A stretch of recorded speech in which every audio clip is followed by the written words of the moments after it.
Hey guys, this is FIDE Master Kostya Kavutskiy here for Chess.com, and today I'm going to be doing part 2 of the Semi Slav Defense. So in part 1 I went over the very sharp line of the Semi Slav Defense that happens after knight c3, e6, and bishop g5. And in that video we covered what happens if black takes on c4, and if they play h6, bishop h4, and then they take on c4. So those openings were extremely sharp, and if you want a quick introduction to both of those lines, I strongly recommend checking out part 1. So today I want to cover the move e3, which is just as popular among strong players as the move bishop g5. And with e3, white is basically saying that they don't want to enter all these sharp lines with bishop g5 where they have to figure out what to do after black snaps this pawn on c4, but instead they just want to develop calmly in the center and try to claim an advantage based on their extra space. So a lot of times you'll see white setup being something like bishop d3, castles, b3, bishop b2, then maybe queen e2 or queen c2, and playing for e4. This e4 move is a very common break in this line for white because it opens some lines and files for their pieces to become more active. So black's typical move in this line is knight bd7.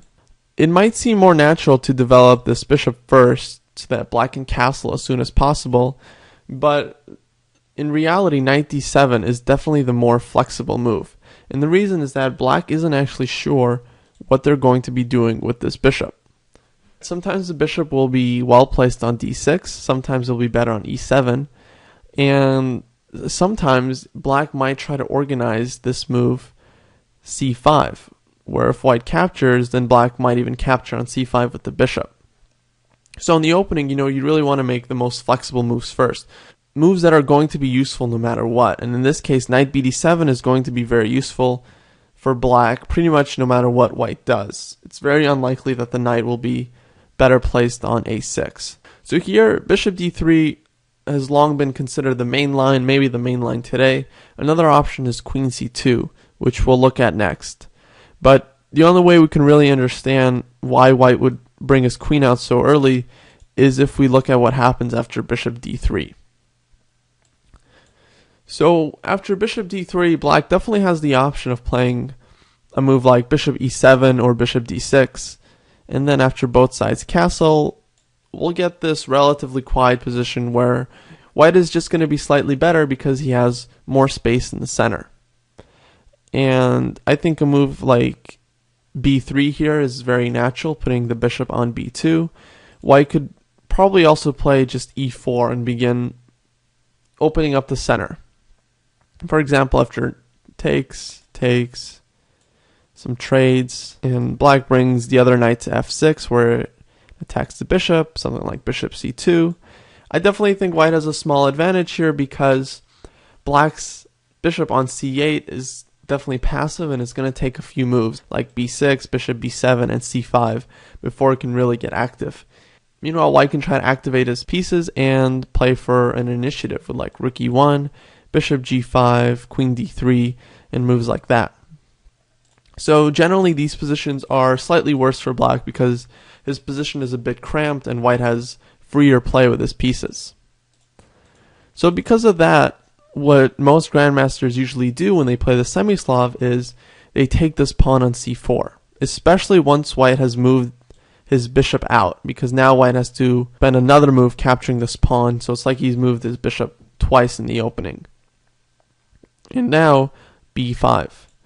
So this move looks kind of strange, but the idea is very simple. Black simply wants to put his bishop on b7, and he's developing pretty much with a tempo against white's bishop. So white moves his bishop back, and now bishop b7. And this is known as the Meran variation. And so basically what's going on here is that although white has better control of the center for now with his d4 pawn, black's plan is very strong and very simple to understand. They want to play c5. What this move c5 does is that it provides counterplay for black's pieces by opening up files and diagonals. Obviously, it opens up this bishop. It also opens up the c file for an eventual rook c8, and it gives black's knights, some extra space in the center if, white, for example, would take on c5. Of course, before playing c5, black has to make sure his b5 pawn is protected. So usually what they'll do here is they'll play a6 very early on and then c5. This way of challenging white in the center is well-known and classic strategy that generally works out. White's idea in this kind of position is to, for example, play castle, and then at some point they want to play e4. So like if black plays a6, white can play e4. And white is going to try and play in the center, since black's king is still in the center and black hasn't really finished his development yet. And there are a lot of very sharp lines here. And again, my recommendation, since this is just kind of like an introduction video trying to give you the basics of all these openings, that if you want to learn a line in depth or look at it in more detail, then you're well advised, to go study it on your own, especially once you get to a higher level like 1800 or 2000. At that point, you really need to be taking a closer look at some nuances and details of all the openings that you're playing. But for our purposes, it's really not very useful for most beginner or intermediate players to learn more than the first 7-8 moves in the opening and then some ideas, which is what I basically just want to show you guys today. So with e4, white might be playing e5 at some point, or they might respond to black's c5 break with a move like d5, which in some cases is a pawn sacrifice, but a well-intentioned one since they're opening up the center against black's king.